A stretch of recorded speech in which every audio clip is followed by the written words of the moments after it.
Yeah. Okay, it's starting now. My favorite subject is writing, why because it's writing is because Why do you like writing? because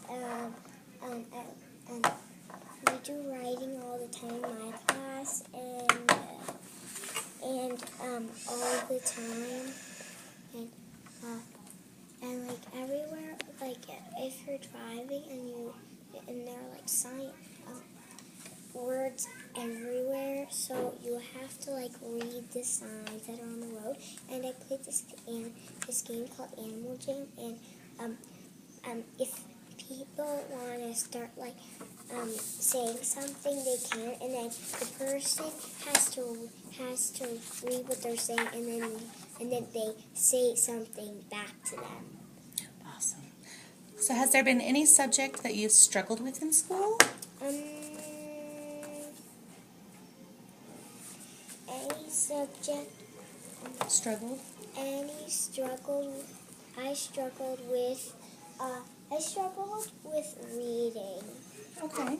And so how did you get past that? Who helped you or what helped you? Mrs. Stone and my mom, my dad, and my sister Kira, and some other kids in my class, and some of my friends. Okay, so how did Mrs. Stone help you with reading?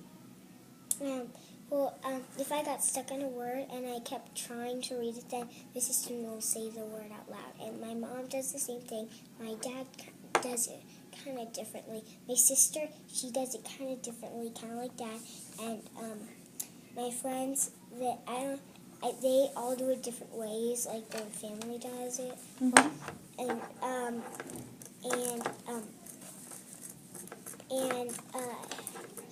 And the kids in my class, they all do different ways, just like my friends. And do you go to any other teachers for reading or just Mrs. Stone? I do, which is Mrs. Stone, Mrs. Thomas, and Mrs. Lopez. What does Mrs. Thomas do to help you with reading? She does math. Oh, she does math. What does Mrs. Lopez do to help you with reading? She does spelling. She does spelling? And she also does reading, too. So what are some of the things that you do with Mrs. Lopez?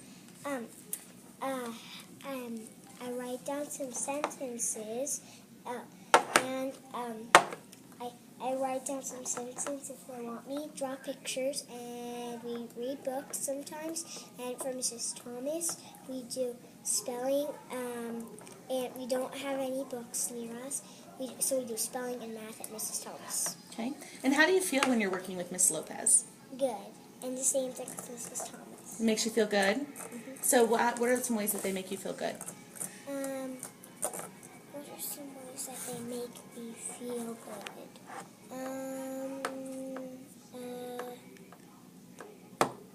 I don't know. Is there anything that they say to you or anything that they do that makes you feel like you're being successful? It's really hard to remember this. Okay, that's okay. Good job. What do you want your future teacher to know about you? That my birthday is on June 4th. What do you want them to know about you as a learner? As a learner, what I want the teachers to know about work is that I'm gonna need some help sometimes need help spelling a word. That's a great thing to tell your future teacher. Is there anything else that you'd like them to know? I'd like to tell them that, like, when we're about to read a book, I would like to say, sometimes they get stuck on a word. Mm-hmm. And what do you want them to do when you get stuck on a word? They usually help me. Great. Is there anything else that you want them to know? Anything else that they need to know to help you be successful? That they should know that sometimes I need help and sometimes I don't. Very good. And is there a way that they're going to know whether or not you need help? Well, I'm going to have to tell them if I need help or if I don't need help. Great. Thank you so much, Alyssa. You did a great job. Thanks. Give me 5. You gotta go choose a pencil, okay? From that pink box.